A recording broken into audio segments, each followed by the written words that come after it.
Bismillah, alhamdulillah, wassalatu wassalamu ala rasulillah.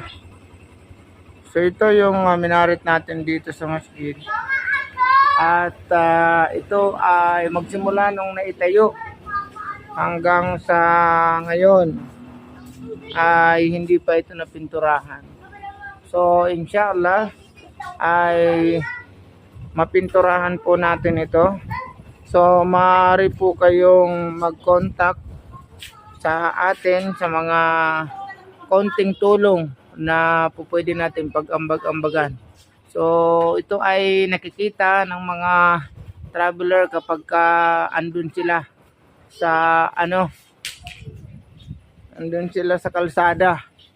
So maliban dito, nasira na rin yung kanyang yung kanyang buwan doon sa dulo.